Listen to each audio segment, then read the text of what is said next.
aniga aabbahay hataa si fiican igama qaadeen kii kale si fiican oo ongodabe mhm ongodafiya waddaa markaadi haye ongodafi oo aan ku wada noolaan. بسم الله الرحمن الرحيم الحمد لله رب العالمين تاريخ ذو أفري لباتن بشا طبعا لبض كل لباتني أفرتا waxaan joognaa magaalada Kismaayo gurigan arkaysaan iga dambeeyo waxa ku sugan wiil walaalkeen ah oo da'diis lagu qiyaasay 34 jir xanuunsan maskaxda laga hayo muddo ku xiran silsilad yaa idin hordhicin insha Allah taala iyo xaalkiisa aan la socono soo raaca إن شاء الله تعالى ولا ليال waxaan soo galnay gudaha meesha walaalkeen Xasan uu seexdo ama uu ku xiran yahay waarka silsiladan ayuu ku xiran yahay joodarigan iyo balbaladan hooy bay u tahay insha Allah taala hooyadiina waa tan maama kaaho Xasan wuxuu noo sheegay kalimadii aan ku walaalownay qisadeeda bal noo sheekay Xasan kalimadaas insha Allah noo sheekay bal maanta waxaa la ilaaha illa maxamed rasuulullah hayo okay aniga adiga ku walaalownay aniga adaan ku walaalo si fiican wax kale oo sii laba ma jiro haye marka kalimadaas maanta darteeda aan ku soo booqanay waxaan ku soo booqanay wanaagan ku wadna xumaan ku wadna waxaan rabnaa meeshan aad joogto meel ka fiican oo ka wanaagsan oo silsiladan aan ka furno birtan aan dibdam lagu xirin insha Allah taala ani ma bali xaraay ma lagu xaraay bas ani adi masaajid aan isku tukanay sawa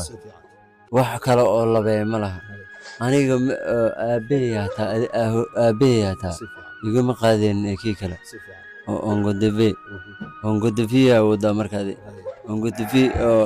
aan ku wada noolaan marka adile ku wada noolaan aniga adi walaalo waaba soo mar hore aan soo soo hadda ma wada noqonin walaalnimada waxaan rabaa inaan sii ziyaadano walaalnimo sii ziyaadanimo dhibkan aan ka salaadaas lama ku salaadayno hadda masaajidka laga aadamayo inta salaad ku tukadaan inta ku tukataa marka waxaan rabaa inaan halka ku tukaso inaan ka baxdo masaajidka aan aadna rabno oo silsiladan laga furo maxaa ka qabtaa yawa silsiladan laga furo masaajidka inaan aadna oo caadi maya aye aad maxaa balwada isticmaashaa waxaa isticmaashaa qaad waxa ka badan oo qarsada mana okay marmar haddana tubaakada cunaa markii aan badda aadaa marmar aan qaata marmar haddaan waaba ka tagaa walaalmadi maya walaalo waxaan ku naana makasi kelmadda laa ilaaha illaa bisan walaalo ku naana hooyo wiilkan xaalkiisa bal noo warbix bal sidoo noqday sidoo ahaan jiray sida iyo xilligu saan u noqday mar haddaba maaha markuu saan noqday mar hore uu noqday wiilkaneeto waxaa laga soo bixiyay maxay ahayd baasha oo argoostin moodatuu soo qabtaa haddii lii xanaanaynayo oo meel fiican la ii geynayo oo quraansaarkiisa iyo daawadiisa iyo noloshiisa la siinayo ani ma diidaniba waan ku faraxsana in oo saan meel uga dhaamata la geeyo oo qamiis iyo dharkiisa surwaalka oo qamiiska la qaadana loo geliyo wadaad ii noqdo aqoon ii noqdo oo aayadda ii akhristo u guursado inuu caafimaado oo talaabtiisa uu qaado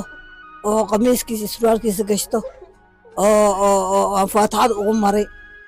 allahu akbar hooy kaaha lafteeda waa qof madaxa loogu jiro oo jeerikaan faaraqo hari habeen la wareegay saxaafadaha caawa waa jamco yaa ilaahay dartiis maamadaasi xanuunsan lafteeda yaa wiilkaas kaga soo farxinaya oo riyada caawa ay sheegayso inuu wadaad u noqdo oo qamiis u xirto oo salaada dukado yaa caawa u rumaynayo $150 bisha u horreysa naga dhiibayo oo ilaahay muraadkiisa adduun iyo aakhira u sahlaa haddii jawaabtaada haa ay tahay waxaad igala soo xiriiri kartaa lambarkayga tooska ah waa +25 26 1 687 eber 5 22